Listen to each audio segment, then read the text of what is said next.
Good evening, everyone. I hope I'm audible and everyone can hear me. My name is Joel Nerona, and this call is basically a webinar that we're having talking about understanding the genuine student requirements for your study visas to Australia. Uh, I have been the head of operations with AECC for the last 8 years. I've been in the system for the last 18 years.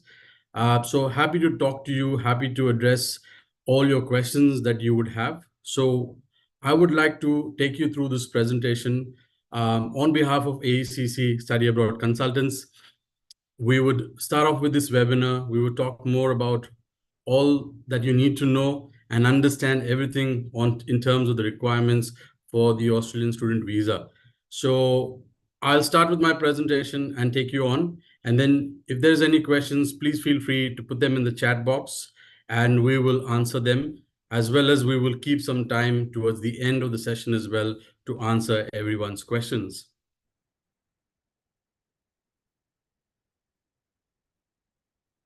Well, a little bit about Australia. Well, Australia is the third most popular study destination in the world that we all know. Seven universities out of the world are in the world's top 100 universities, 1,100 institutions, and over 22,000 courses. Australia offers a lot of internships and employment opportunities through work integrated learning courses. There are 300 million scholarships from the government of Australia for all international students, which is up to 4 years for all international students. Well, some of the popular courses that we see in Australia, we see a lot of students looking into Melbourne and Sydney. We have Canberra, we have Brisbane in Queensland, we have Adelaide in South Australia. There are other universities which are based out, even cities like Perth, which is in Western Australia, which is also becoming a very popular destination. So these are a lot of popular destinations that students are looking at going and studying.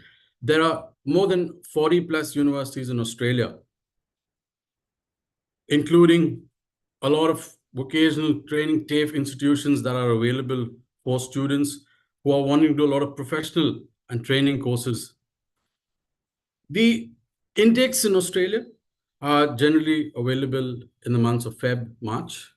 You have the other intake, which is in July and August. Also, a few universities that have the intakes in September and November. The summer break is between December to Jan. The application period, generally what is recommended is we put in students to have the applications applied at least 4 to 6 months prior to the course commencement. We do have a lot of students applying for application fee waivers that we have for our AECC students as well. So we have the time right now where students are putting in the applications for the upcoming July intakes. Just to give you an overview of what you're looking in terms of the master's degree, what are the programs, what are the costs? Generally, it averages anything between $22,000 to $50,000. It can fluctuate depending on the university. The bachelor's degree is again about $20,000 to $45,000. You have the PhD programs, you have the doctorate degree programs as well, which are available, which is available with a lot of Australian universities. The average living cost, depending on where you live, which city you live in, but the average living cost is around $700,000 AUD monthly. But this again can vary from where you live, how you live, and the way how close you live towards the university, or whether you're staying with the city or out of the suburbs. So it all really depends on a lot of other things as well. But on an average, this is how much you would be spending.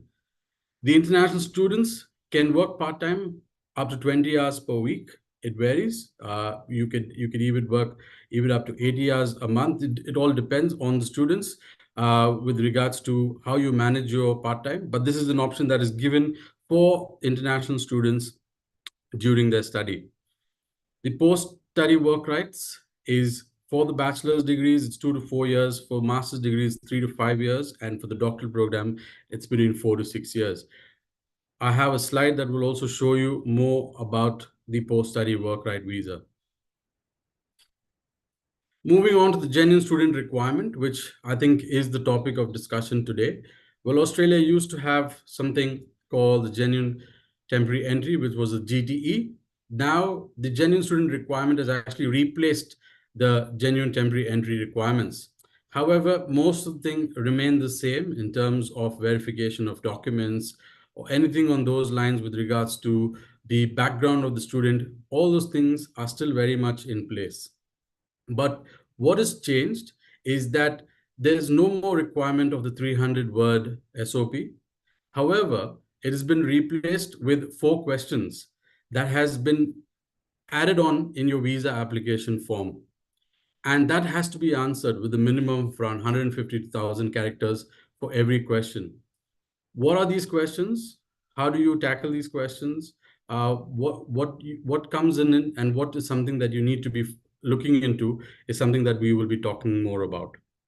And also the other requirements that has changed for under the GS requirement. Now, one of the requirements is giving details, and these are the main 4 questions that we're talking about, which we will come to, is giving details of the applicant's current circumstances, including their ties to family, community, employment, and the economic circumstances. Explain why the applicant wishes to study this course in Australia with this particular education provider, including their understanding of the requirements of the course and studying and living in Australia.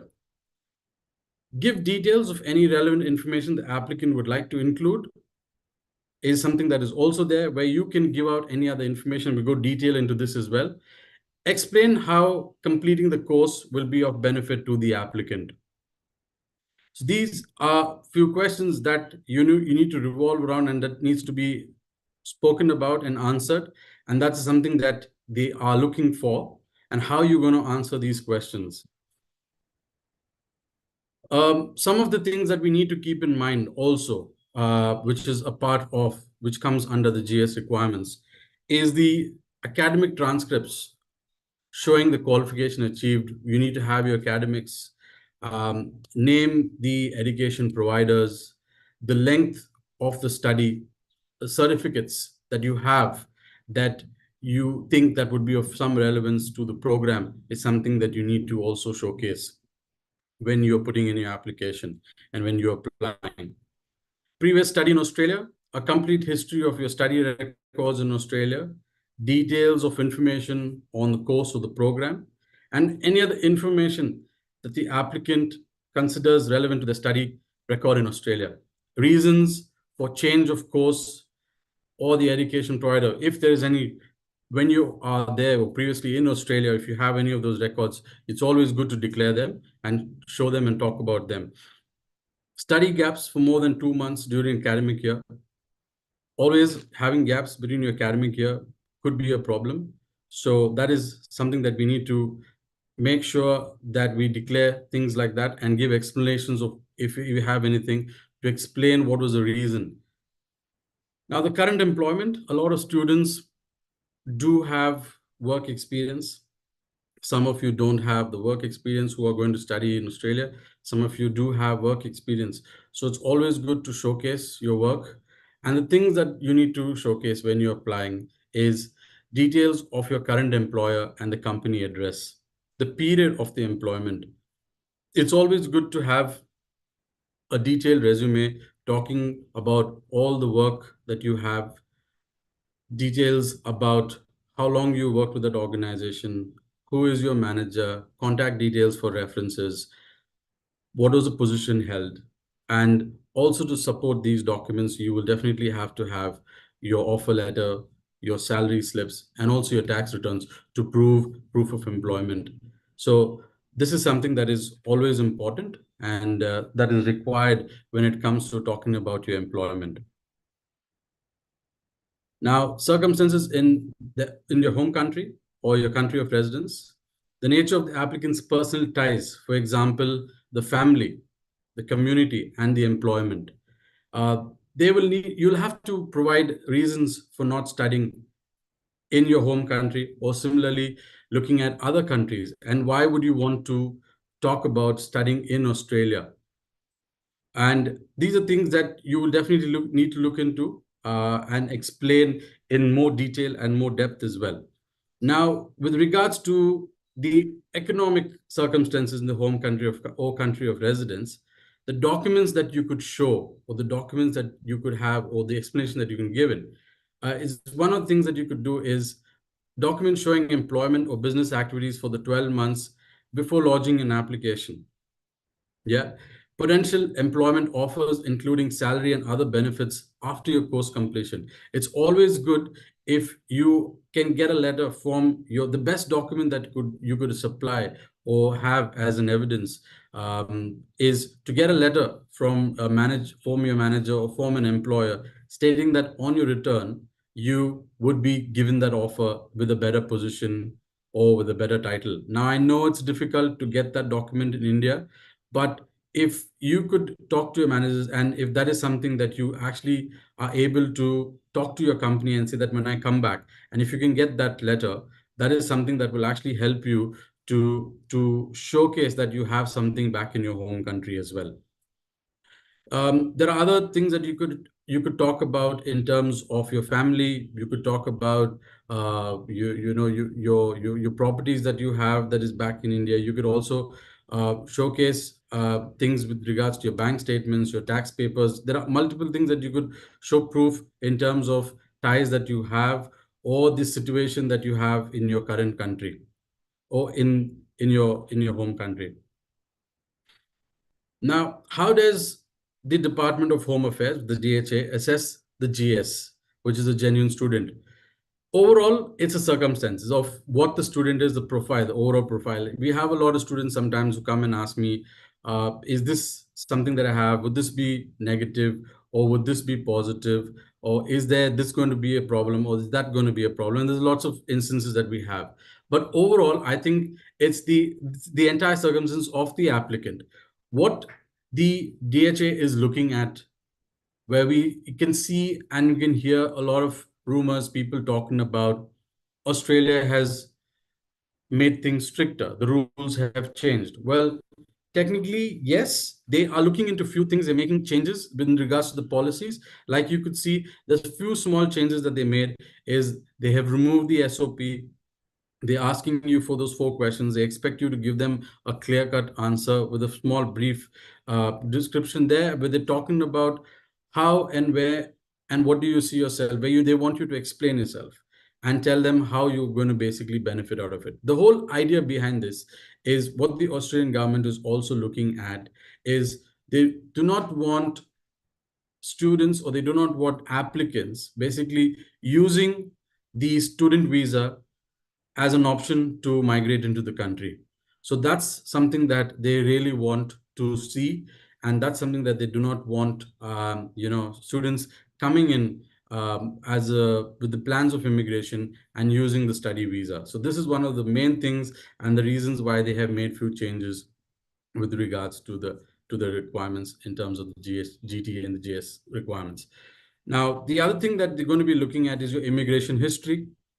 Have you traveled before to any other country? Was there any visa refusals? Has your visas been cancelled? Have you had any visa refusals, or any other for any other country? That is something that they look into your immigration history. Compliance with the visa conditions, meeting all visa conditions and any other relevant matter. So there's a list of questions that while you're filling up your visa application, your visa form, where you need to answer with a yes or a no. And there are a lot of questions that they ask you, and you need to be very clear on those questions as well. Now, the situation in your home country or country of residence, the one of the most important things is the reason for not studying in your home country, or the region for a similar course which is available there. So you're talking about basically why you're not studying in your home country and how you don't have a similar program, or how there's a similar program. It's basically explaining to them why not study in your own country. Why do you want to do this course in Australia? So it's also good to also sometimes not only mention, sometimes students just mention about, it's also good to also mention along with India, mention other countries as well. And why would you not be looking in that country and looking specifically at Australia?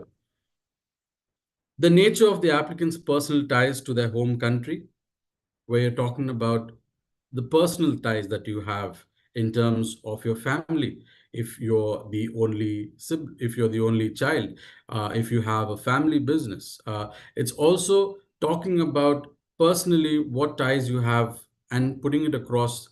Also, we need to remember that every time you mention something or you say something, you also have to have some evidence or some proof to anything that you say or you declare.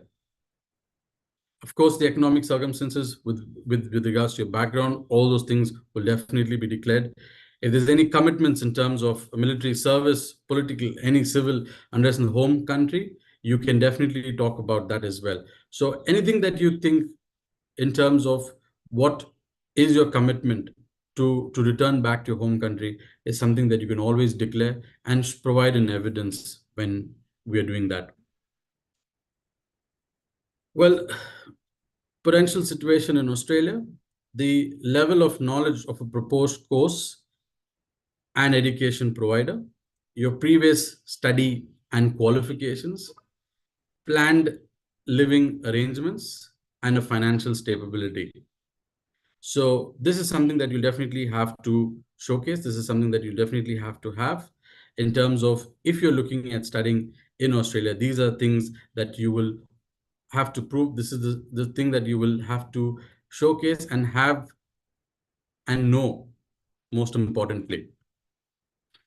Now, the value of the course to their future. If the course is consistent with the current level of education, and if the course will assist them to obtain employment or improve employment prospects in their home country or another country. Now, this is for someone, this is for all students, where when you're talking about it, is talking about how this course is going to help you, how is it going to assist you with finding a job, not only back in India, but also within Australia, also talking about other countries. It's not only talking about the opportunities that you have when you return back to your home country. They also would like to know whether you know, on completion of this particular course, what are the options that you have in the world. May not be Australia, it could be the US, or it could even be Germany, or it could be any other country as well. And this is something that you definitely will have to showcase as well when you are talking about it. If the course is relevant to the past or the proposed future employment in their home country or any other country, so you need to show relevance of how this course is with regards to what you have done and with what you would like to do also. What are the expected salaries and other benefits that you have back in your home country or any other country with regards to your qualification and with what you are planning to do? So this all has to be matching. It all has to match. It all has to have some relevance. So it can't be in a situation, you can't be in a situation where you're just talking about this is the salary that is going to be expected from me once I finish my program when I return back to my country for my when I return back to my country. You have to showcase and talk about and mention and explain things that after this particular program, this is the salary packages that I could earn. These are the kind of employees, these are the kind of companies that I can join. This is the kind of designations that I would be able to get into, not only based in India, but in Australia, in the US, a couple of other countries, as an example, is what the government would really want to see in terms of your homework that you've done. Not just say that I would want to do this course and I would return back to my home country and look out for options. Or I would come study, come back, join my family business. Yes, but you need to be a little more elaborate on it and explain more in detail. Moving on to immigration history. Uh, Visa and travel history for Australia and any other country. Your previous visa application for Australia or any other countries. So this is all something that you would need to declare. This is all something that you need to mention. If you've had any visa refusals or cancellations from any other country, it has to be declared. And this is something that the visa department looks at.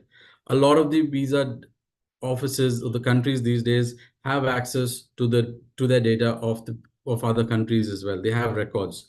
So at times, if you think that I would not want to showcase, or I would not want to mention, or I would not want to declare, there are possibilities that the country would have records of other country details as well, the database. So it's always good to declare facts and mention if there's any immigration history that anybody has.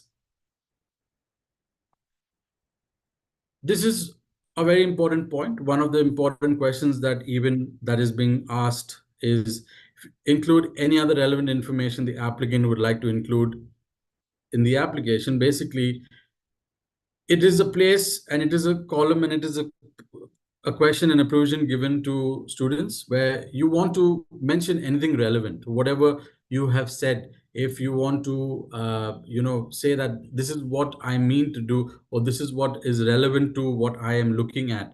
So you can always include things, maybe talk about the relevancy of your program, or maybe talk about how this program is going to be relevant, or if there's any information that you think is going to help your case, or is going to help the visa officer, or is going to help the visa department to understand more about your application, or if you think that this is what is going to help me make me sound or make me look like a genuine student. This is a place where you can, showcase a little more about it and talk more about it and explain yourself with an explanation as well as with documents. um, the new English requirements, this is also another change that has happened post the GS requirements. This is the new English language requirements on the student visa. The minimum score required for the student visas from an IELTS test score is increased from 5.5 to a 6. Well, earlier it used to be a 5.5 in overall, but now you need a 6. So in terms of, if you go back and look at the requirements that generally all the universities need, is on an average it's about 6. So if you look into it, it's really not much of a difference. However, on the visa website, there has been a change and there's been an increase in the test scores and the English requirement. The minimum score required to undertake any of the English courses, the LE course or the IELTS, from IELTS increases from 4.5 to 5 now. So there are these two changes, which is pretty much evident on my screen. Also, when it comes to your graduate student visa, that's post your completion of your course, the minimum score required for the temporary graduate visa for IELTS, it used to be a score of 6. That's increased to a 6.5 now. The test validity window for the temporary graduate visa decreases from 3 years to 1 year. So earlier it used to be valid for 3 years. So now if you need to provide evidence that you have completed your test before your visa application, and you need to make sure that it's done within a month, within a year's time.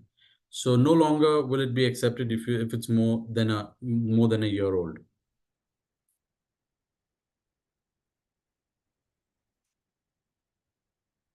Well, these are the work rights, the post-study work right that is being offered currently by the Australian government. So you have the regions on the left-hand side, and then you have the sectors. You have the VET sector, which is the vocational education training. You have the bachelor's, you have masters of coursework, and the PhD degrees. So if you see on my screen, you will see Sydney, Melbourne, and Brisbane being the bigger cities. You get up to 2 years or 3 years or even up to 4 years at a PhD level. When you go to the other cities like Perth, Adelaide, Gold Coast, Sunshine Coast, Canberra, Newcastle, Wollongong, Geelong, and Hobart, all the other cities, you see the duration increasing by another year when it comes to your bachelor's degree, when it comes to your master's degree, as well as when it comes to your PhD degree.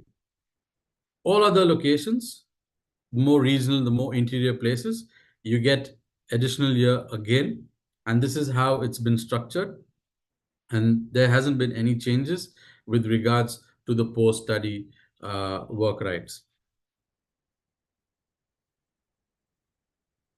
Well, while we are talking about the changes and a few updates on the changes that we have, We also like to talk about the scholarships that are available among a lot of the universities in Australia.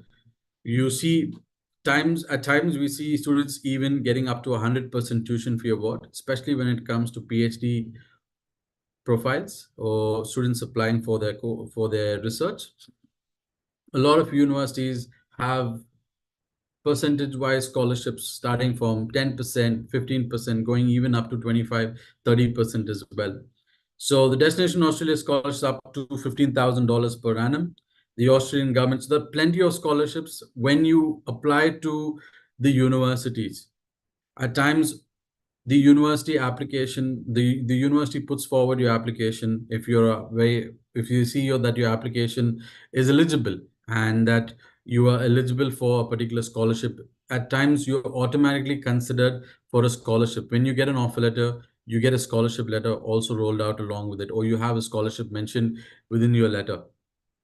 There are ways that you can even apply for your scholarship where you, once you put in an application, you get an offer, you can go in and even apply for a scholarship onto the university website.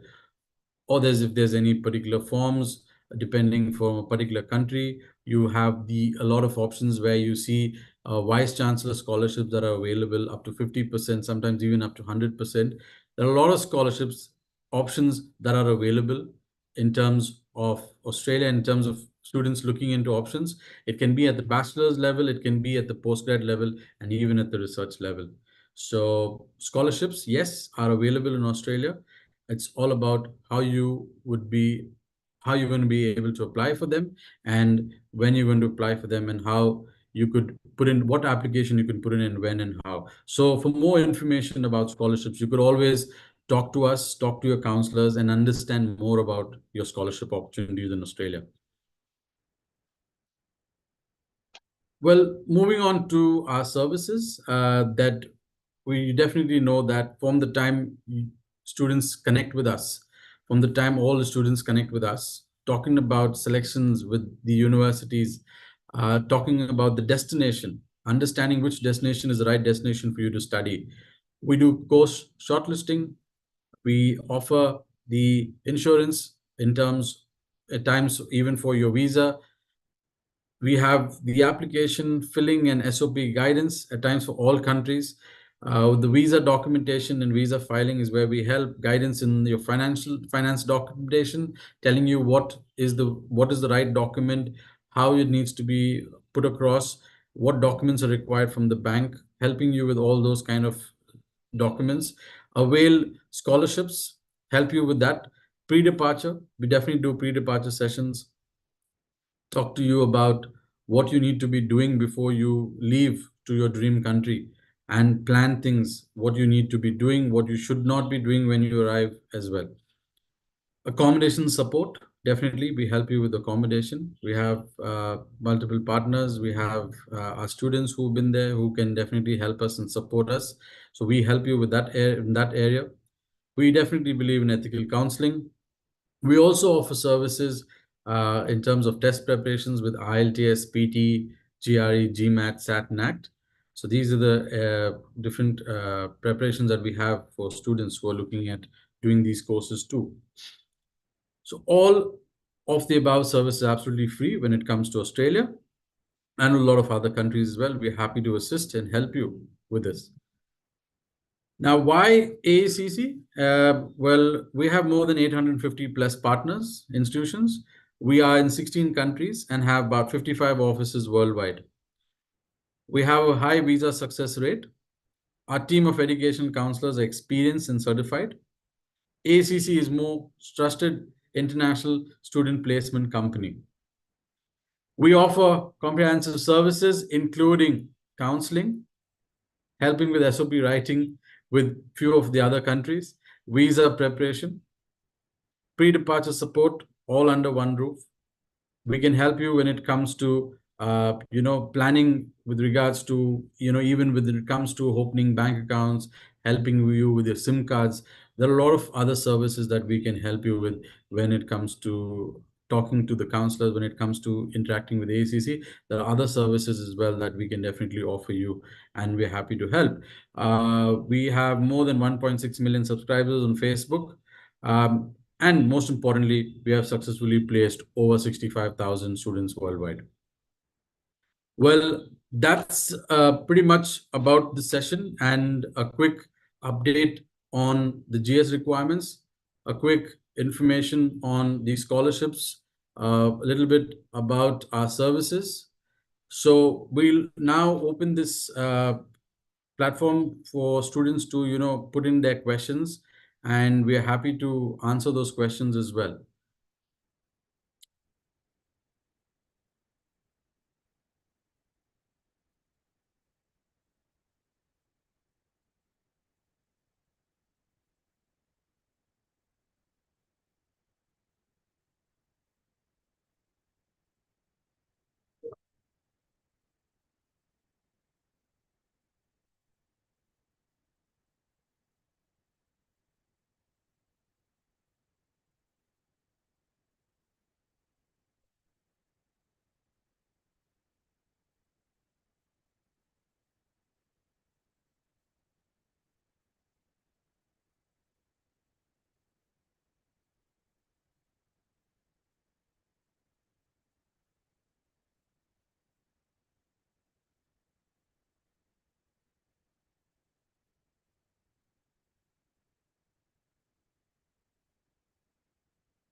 You can always type your questions, and I'm happy to answer your questions. You can use the chat option to ask your questions, and I'm more than happy to answer them.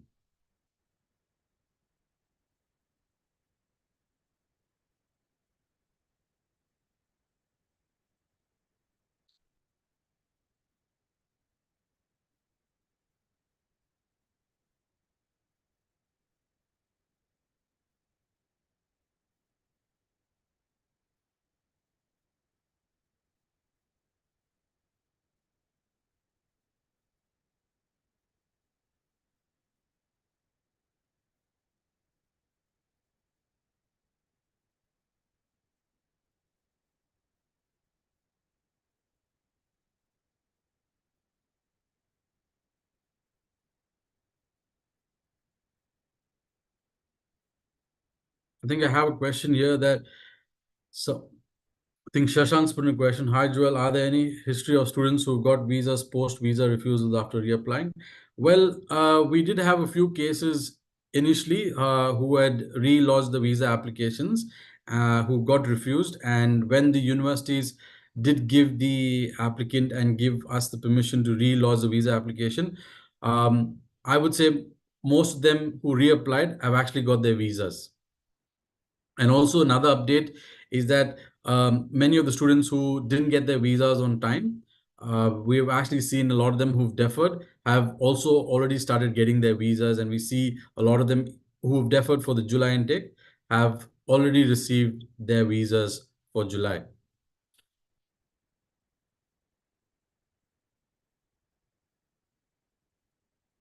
Think someone's put in a question. Mukesh has put in, I'm a minor and would like to go for a UG. Will there be any restriction? Well, if you are below the age of 18, you can very well go for an undergrad program. However, we would just need to check with the university on in terms of guardianship arrangements, or if you have family that is in Australia who's above the age of 18 or 21, who can be your guardian. Yes, you definitely can travel. There wouldn't be any restrictions on that, provided you have a guardian within Australia, either from your family or by the university till you turn 18.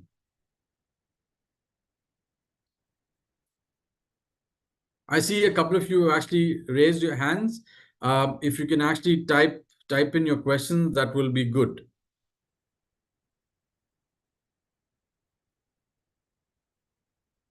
I gave my IELTS exam in January of this year, and I'm going to apply for undergrad degree for Feb 2024. It would be fine to get my visa before December 2024 due to changed IELTS validity.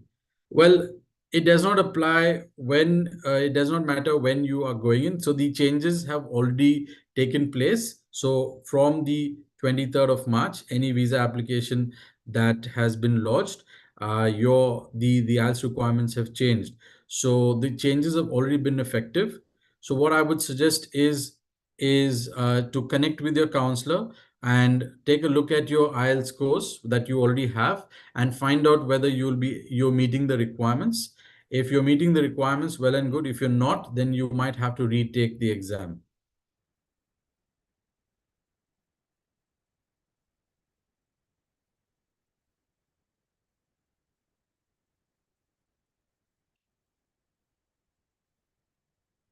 In terms of the another question from Pawan is, I want to study masters in Australia. Well, Australia is very popular for a lot of the engineering courses. So yes, if you're planning to do anything related to mechanical engineering, the thing is good. Any engineering related courses is very good. Australia needs a lot of people from the technical background. They need engineers as well.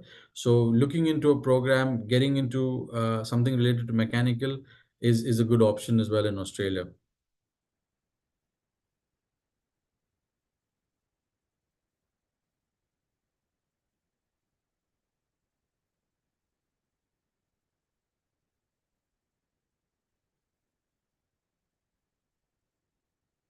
So I see there's this one.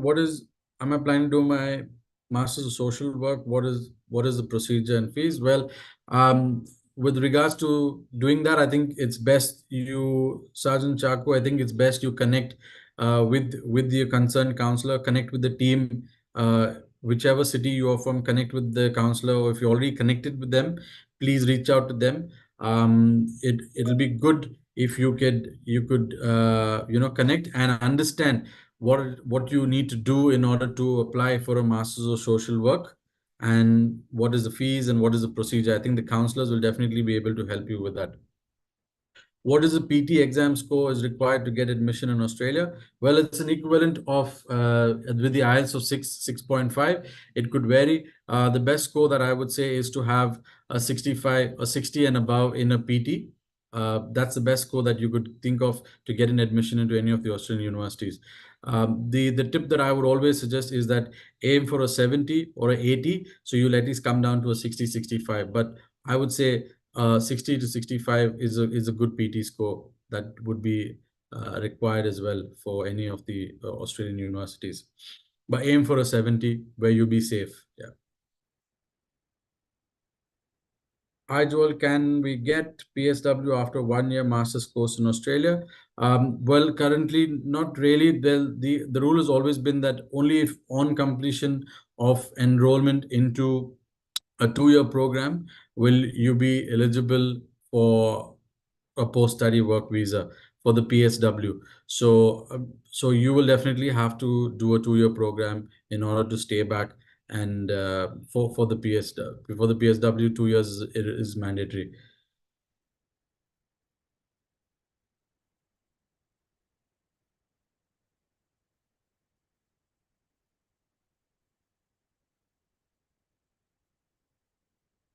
Well, I think there's a question about, will Australia accept non-collateral loans? Well, there is nothing like whether the Australia will accept non-collateral loans or collateral loans. Well, it all depends.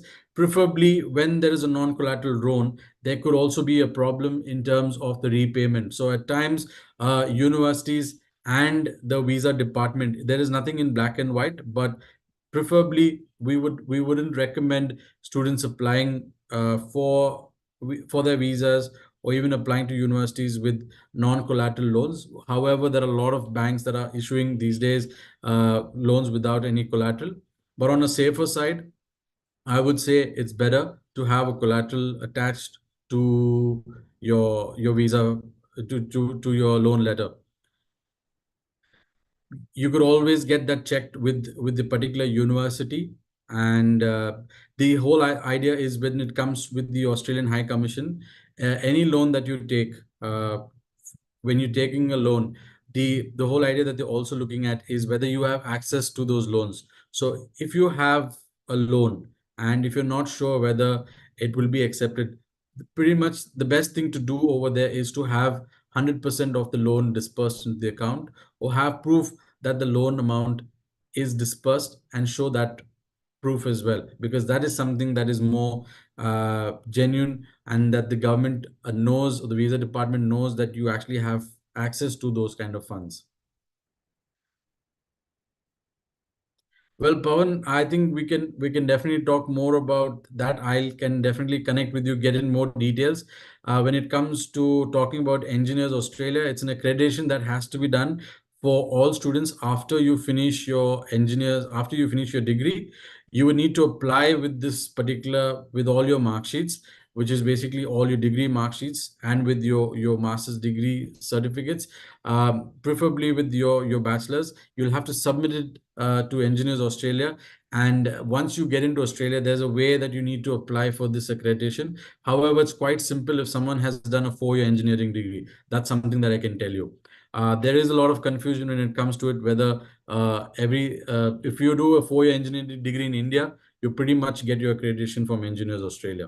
But I'm happy to connect with you separately and have a detailed conversation, or maybe even put you onto students who've already done it or just recently did it as well. Happy to do that. How about part-time jobs in Australia? Well, part-time jobs in Australia are full and plenty. I have a lot of my students currently as well, who are not only working in one particular place, they actually have 2 and 3 part-time jobs as well. So, small thing that I want to address over here when it comes to part-time jobs, when you arrive Australia, you definitely have to have your ears and eyes open all the time. That's how you need to network yourself, and that's what's going to help you find your part-time, as well as tomorrow, if you have to even find a full-time job as well. That's something that's definitely going to help you.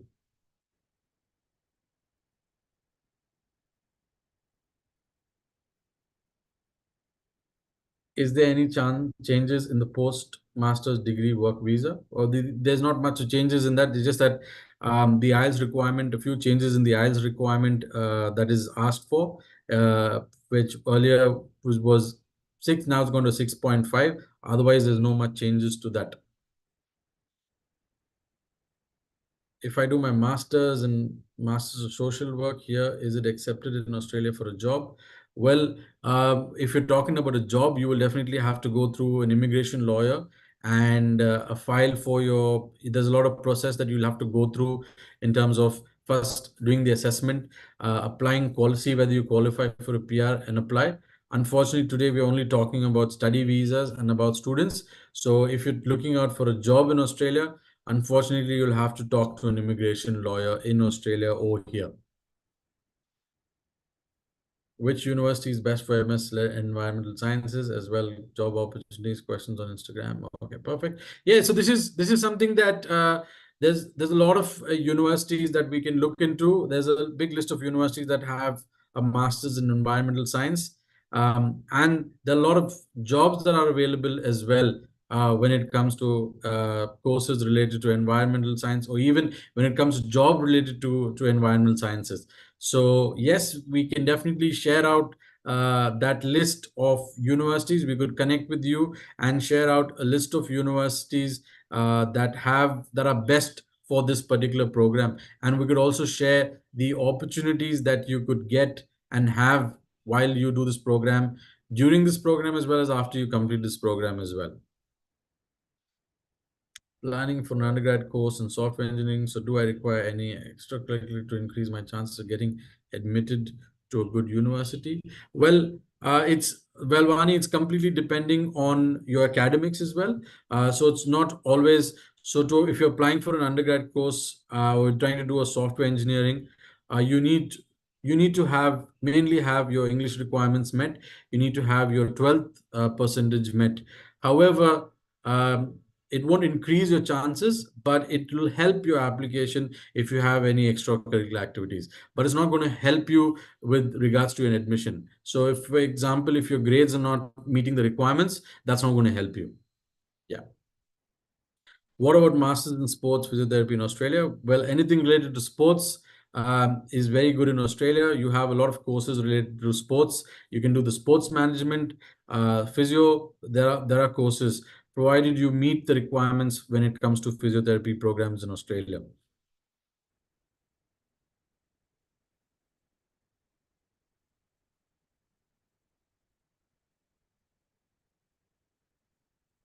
Can student cover the tuition fees and part-time jobs? Ravi Rathod, can students cover their tuition fees and part-time job? Well, the part-time jobs are mainly there to help students to apply for help students with regards to building up their networks and to make it easier for them to apply for a full-time job. It also helps them to take care of their living costs while they are studying in Australia. But definitely pushing yourself to try and cover your tuition fees with a part-time job is a little difficult and not possible at all. However, we do have few cases where students tend to save a little bit of money and contribute a little bit towards the tuition fees, but not help you. Part-time jobs are definitely not going to help you take care of your tuition costs.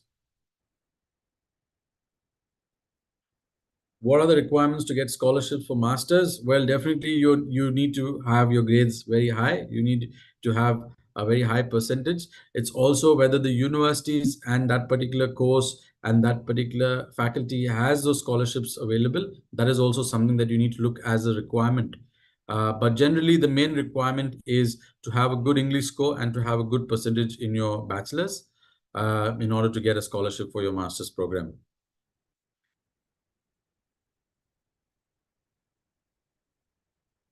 What are the requirements of getting a master's in physiotherapy in Australia? Well, for generally applying for a few of these courses, when it comes to pharmacy, physiotherapy, these courses, the requirements change a little bit. So you'll definitely have to go with your counselor, have a chat with your counselor, take a look at which are the universities. It's all depending on what have you done back in your bachelor's. If you have done your bachelor's here, you could always apply. You will have to send in your course syllabus. At times, look into the percentage. So there are different universities at times have different requirements when it comes to few of these courses. But we can definitely look into get back to you on that and let you know the detailed requirements. But generally, it would be to have a relevant bachelor's degree, have a good percentage, and a few of the courses would also need you to have an assessment or have an accreditation before you even put in an application for a master's program. So we can definitely get back to you on that as well.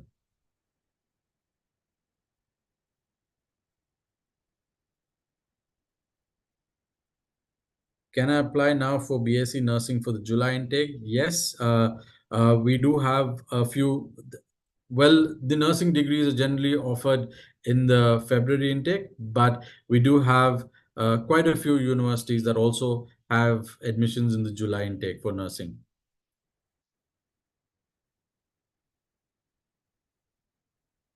Yes, Vinay, I think if you're going in for your bachelor's, the part-time jobs will definitely take care of your living costs, and that's the reason why students are given the work permit to work permit during the study visa to help them take care of their living as well as to help them network and build contacts during the part-time work.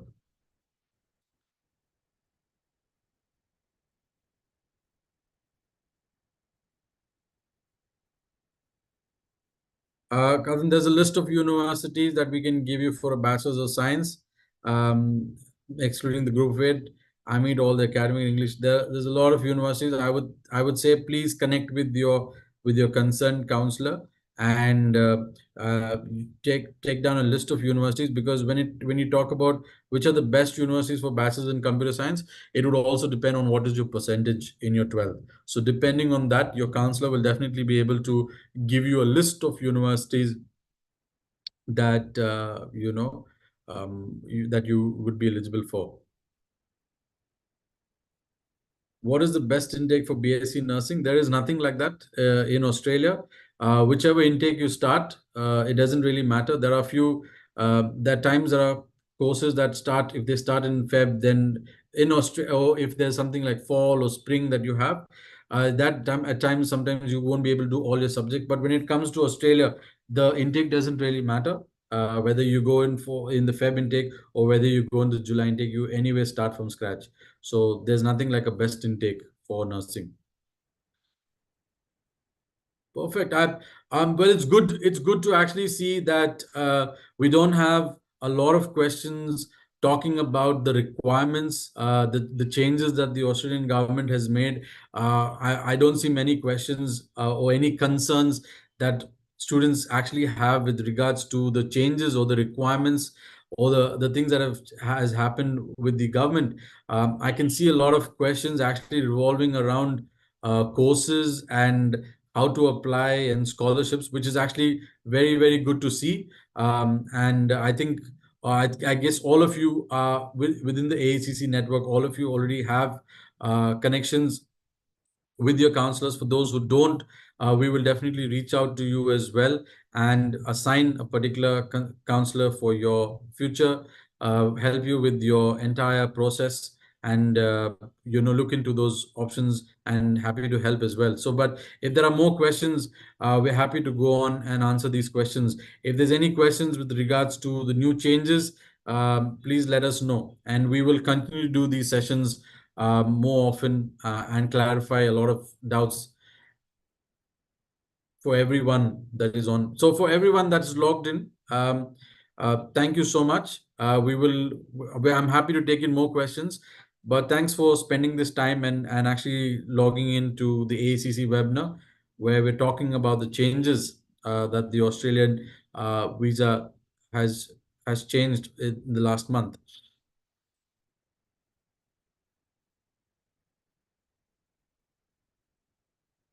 So someone's questioning about what are the chances of getting a visa into a tier two college or a tier two university. Now, so the thing is that there is nothing in terms of the university. Yes, the universities have the assessment levels, but when it comes to the university doesn't really play a very important role when it comes to the visas. It's also about the profile of the student and how you are able to explain yourself in terms of your profile. It's also your profile. It's not really the university. It's about how the course is matching with what you have done and how you are able to explain your immigration history, your finances, the income that the family is showing. So it's an overall of all these things that puts together your visa result. I get this question asked a lot. Will this course affect me, or will the university affect me? Well, not really. That really doesn't have anything to do when you're applying for your visa. It's all about your profile, and it's all about how you're able to answer and convince the visa department. It has pretty much nothing to do with the university or with the course that you're applying for. If you're able to explain and have all those details put in order, I don't really see any issues when it comes to your visa.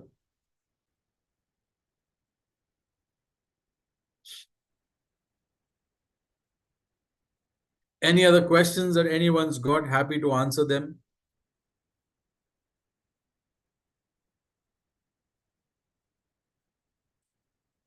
Please continue typing in your questions. We're happy to answer them as well. And we will also connect with all of you as and when once we're done with this webinar. But in the meantime, if there's any questions related to the topic that we have spoken about, please feel free to put them out, and happy to answer them.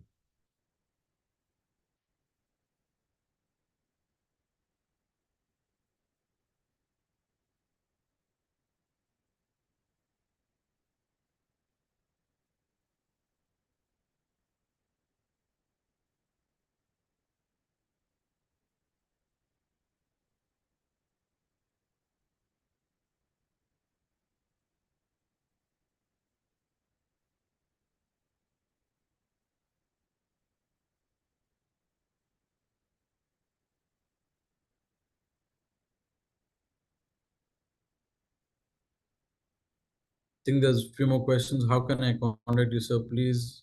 Okay. Well, we definitely will contact you. Um, Anybody who's looking at, someone's put in a question, how can we contact you? Well, once we finish this webinar, we will definitely have your contact details for those who registered. And basis the city, basis the region, we will have someone contact you from our team and help you with any other further questions that you have as well.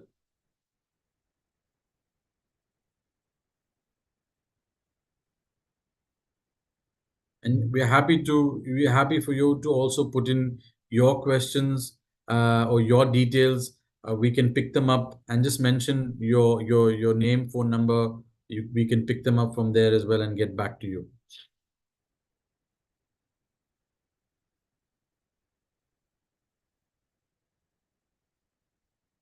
So can I apply for my master's? I have completed my bachelor's in July 2023. Yes, you can apply for your master's.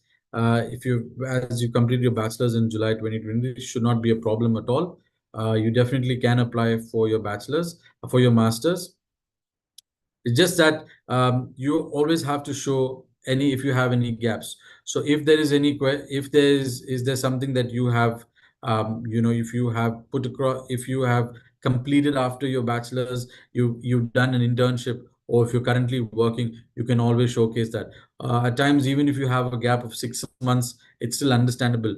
But at time there might be a question that would be asked from the university, or what have you been doing since July 2023. So it's always good to have some document of showcase what you have been doing from July 23. Otherwise, there should not be a problem as well.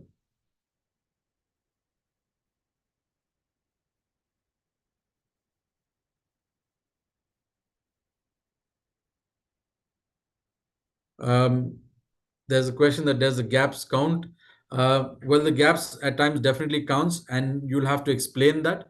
But if you can explain the reason for your gaps, it's possible that you can still get an admission. Should not be much of an issue as well.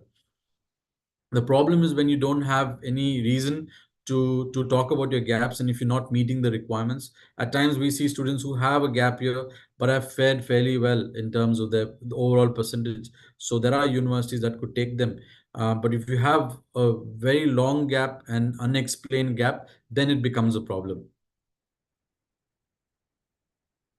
So if I have a 1 year gap after my bachelor's, is there any problem? Not really. There should not be a problem if you have a gap.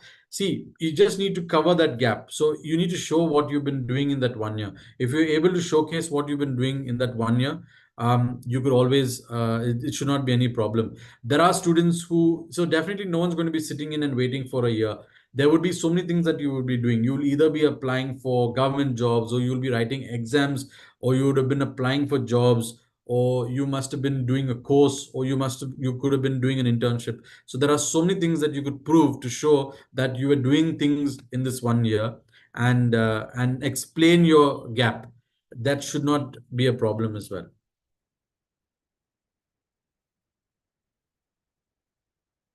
Well, there's a question where GT is better or GST. Well, they all are pretty similar. There's few changes that has been made. It's all still revolving around GT. We still have GT as well in place. So GT is also there. Just that they've changed it to GS requirements. Some call it the genuine student test with the GST, but it's pretty much the same. Just few changes here and there. Few requirements. The English requirements have changed, and also in terms of the statement of purpose, which is being replaced with 4 questions that comes into your visa application form. Otherwise, it's pretty much the same.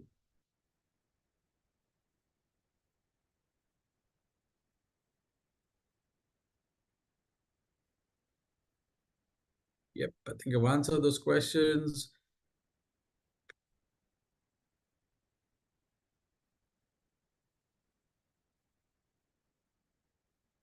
So you don't show certificates to compensate my, can I show certificates to compensate my gap? Well, see, it's about whatever you provide, whatever documents you provide, you need to have evidence, you need to have proof for it. So don't showcase or don't give in certificates or documents which you will not be able to verify, because the universities, uh, the agents, everyone does background checks on every document that you submit, be it your internship, be it your work experience, or be it your academic records, or any of these requirements is always verified and checked.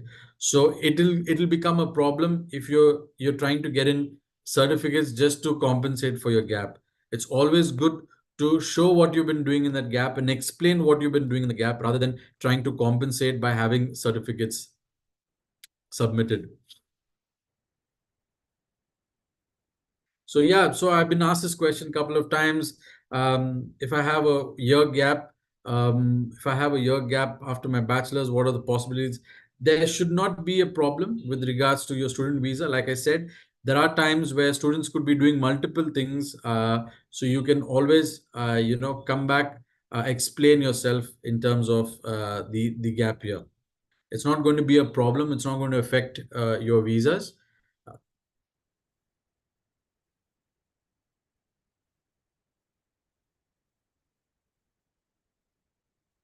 So even if you're applying, this is a good question from Vinay, is I'm still awaiting for my 12th results. What are the requirements to apply? So the good thing with Australia is Australia follows something called a conditional offer. So especially with the July intake, you have a lot of students who will be applying for their bachelor's who would have not yet received their 12th results. You can apply and receive a conditional offer, and the conditional offer will clearly state what is the percentage requirement that is required from year 12. Similarly, at the postgrad level, students applying for their masters can still apply even without their final year or their final semester of their bachelor's. So you can put in an application and apply to Australian universities even without an English score, also without your final year mark sheet. A lot of universities will assess your application and even roll out an offer letter to you on a conditional basis that this is met. Unlike a lot of other countries, where you can only submit an application or start applying after completion of your degree, or after your English requirement, the exams have been fulfilled or met.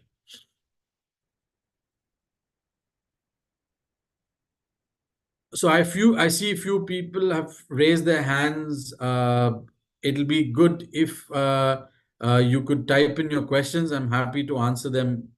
If you can type out your questions, I'm happy to answer them on this platform.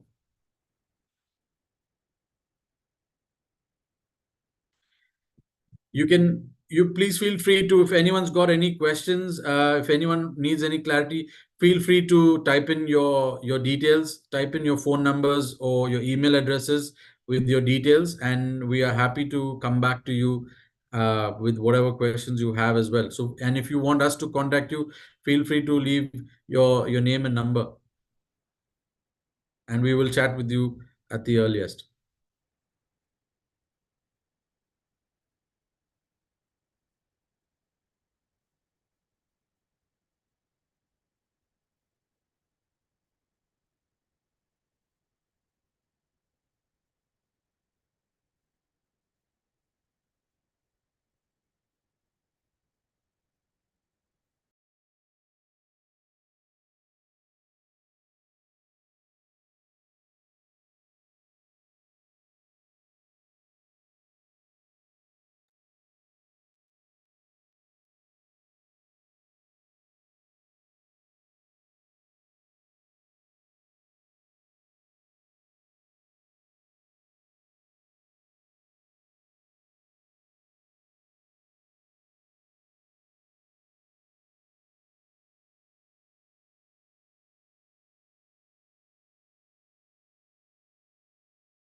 Okay, I think we pretty much done with our questions.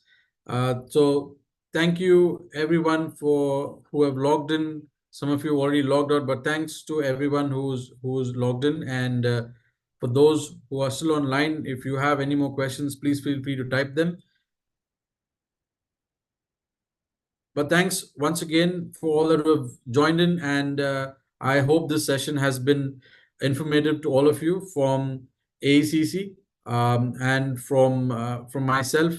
Thank you once again, and we will definitely keep in touch, and we will keep these webinars going for more information. And as and when we have information, we're happy to come back to you and discuss these options as well.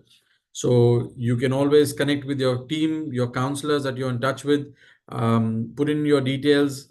We'll come back to you. So there are various options how we could work things around in order to help you with regards to your plans to study in Australia.